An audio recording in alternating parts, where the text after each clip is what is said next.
শীতের স্নিগ্ধ মিষ্টি সকালের সাথে এক কাপ গরম চা আর সুন্দর একটি শাপলা ফুলের সাথে আজকে ডেইলি ব্লগটা শুরু করছি। তো আসসালামু আলাইকুম, হ্যালো এভরিওয়ান, কেমন আছো সবাই? আল্লাহর অশেষ রহমতে নিশ্চয়ই ভালো আছো, সুস্থ আছো, আমরা ভালো আছি আলহামদুলিল্লাহ। তো এই তো সকালে নাস্তা খেয়ে নিয়েছি, আর নাস্তা খেয়েই চা বানিয়ে নিয়েছি। তো এদিকে আমি যখন চা বানাচ্ছিলাম, তো আমাদের যে হেল্পিং হ্যান্ড আছে, ওনার ভাই মূলত মাঝে মধ্যে গ্রাম থেকে শাকসবজি নিয়ে আসে, তো উনি এই তো শাপলা এনে দিয়েছে, আর সাথে থানকুনি পাতাও আছে। তো শাপলা দেখে আমার মন খুবই ভালো হয়ে গেছে। আমার শাপলাটা প্রচুর ভালো লাগে। আমি এই যে আমার বাবাটাও ফুল নিয়ে চলে এসেছে, ছোটোবেলায় তাই করতাম।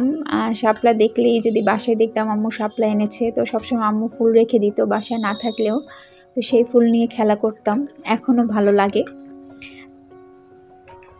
তো এখনও কোথাও যদি শাপলা ফুল দেখে দাঁড়িয়ে পড়ি ফুলগুলো দেখার জন্যে। তো এই যে থানকুনি পাতা, এটা কিন্তু একটা ওষুধি পাতা, তোমরা সবাই কম বেশি চেনো। তো এইদিকে আমি চা খেতে খেতে শাপলাগুলো কেটে নিয়েছি আর থানকুনি পাতাগুলো বেছে নিয়েছি। তো এদিকে যে আরাফের জন্যে আমি লাল শাক দিয়ে মরমা মাছ দিয়ে রান্না করে নিচ্ছি। তো অফ ক্যামেরাতেই আমি বসিয়ে দিয়েছি, যেহেতু শাপলা কাটতে কাটতে অনেকটাই সময় লেগে গেছিলো। তো এদিকে যে আমি শাপলাটা আঁশ ছাড়িয়ে নিয়ে আমি একটু ভাপ দিয়ে নিচ্ছি। একটু ভাপ দিয়ে নিলে হয় কি, যে শাপলার যে এক্সট্রা একটা গন্ধ থাকে বা পানি থাকে, রান্না করার সময় আসলে অনেকটাই কিন্তু পানি বের হয়। তো একটু ভাপ দিয়ে নিলে কিন্তু আর সেই পানিটা বের হয় না, খুব তাড়াতাড়ি রান্না হয়ে যায়। তো আমি তো ভাপ দিয়ে পানিটা ঝরিয়ে নিয়েছি, আর এখন আমি শাপলাটা আজকে ইলিশ মাছের মাথা দিয়ে রান্না করব। তো ইলিশ মাছ আর এই চিংড়ি মাছে তো তেমন বেশি মশলার প্রয়োজন হয় না।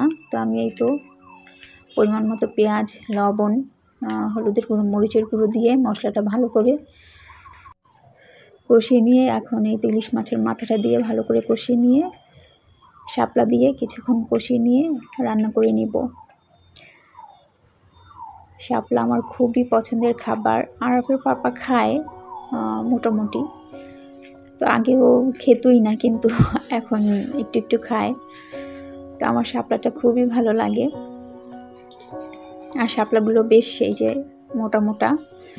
তো সচরাচর এত মোটা মোটা শাপলা দেখা যায় না, আর এগুলো যেহেতু গ্রামের, একদম ফ্রেশ আর খুব সহজেই তাড়াতাড়ি হয়ে যায়। তো এর আগেও একদিন শাপলা আমাকে এনে দিয়েছিল, তো সেই শাপলাগুলো খুবই ভালো ছিল। তো সেই জন্য বলেছি যে আপা এর পরে যদি শাপলা পায় আবার আমার জন্য নিয়ে আসেন। তো ঠিকই উনি নিয়ে আসে আমার জন্যে। তো আরাফের শাক রান্নাটাও হয়ে গেছে। তো আজকে তো শাপলাটা রান্না করবো, এছাড়াও থানকুনি পাতাটা ভর্তা বানিয়ে নিব। তো আমি এই তো ভালো করে কষিয়ে নিয়ে খুব সামান্য পরিমাণে আমি ঝোলের পানি দিয়ে দিয়েছি, যেহেতু শাপলা থেকে এমনিতে এক্সট্রা একটা পানি বের হয়, তাই বেশি পানির প্রয়োজন হয় না। আর আমি যেহেতু একটু ভাপ দিয়ে নিয়েছি আর মাথাটা একটু হালকা করে ভেঙে দিয়েছি, এখন ঢেকে অল্প কিছুক্ষণ রান্না করে নিলেই হবে। আর আমি একটু মাখো মাখো ঝোল রাখবো। তো এই যে আমার শাপলা রান্নাটা কিন্তু হয়ে গেছে, মাশাআল্লাহ। দেখতে যতটা লোভনীয় আর কি, দেখতে সুন্দর লাগছে, খেতেও কিন্তু অসম্ভব লোভনীয় হয়েছিল, খুবই মজা হয়েছিল। তো আসলে ভিডিওর অনেকটাই শেষ পর্যায়ে চলে এসেছে, যে কথাটা না বললেই না। তোমাদের ভিডিওটি যদি ভালো লাগে অবশ্যই তোমাদের মূল্যবান লাইকটা দিতে ভুলো না। মূল্যবান লাইকটা দিয়ে সম্পূর্ণ ভিডিওটি দেখেও স্কিপ করো না, লাইক করো, কমেন্টস করো, বেশি বেশি শেয়ার করো। আর নতুন যারা দেখছো আমার ভিডিওটি যদি তোমাদের মন ছুঁয়ে যায় বা কোনো অংশ ভালো লেগে যায়, তাহলে অবশ্যই আমার চ্যানেলটাকে সাবস্ক্রাইব করে আমার পাশে থেকো, আর পাশে থেকে বেল বাটনটা প্রেস করে দিও। অবশ্যই 24 ঘন্টা অপেক্ষা করো প্লিজ, তোমরা সাবস্ক্রাইব করে কেটে দিও না, এতে আমাদের দুজনের চ্যানেলের কিন্তু ভীষণ ক্ষতি হচ্ছে। তো আমি এই তো শুকনো মরিচটা ভেজে নিয়েছি, আর পেঁয়াজ আর রসুনটা ভাজিনি। তো আমি শুকনো মরিচ, পেঁয়াজ, রসুন, পরিমাণ মতো লবণ দিয়ে বেটে তারপরে যে থানকুনি পাতাটা দিয়ে বেটে এই যে সরিষার তেল মাখিয়ে নিয়েছি। এতে কিন্তু এই ভর্তাটা কিন্তু গরম গরম ভাতের সাথে খেতে অসম্ভব ভালো লাগে।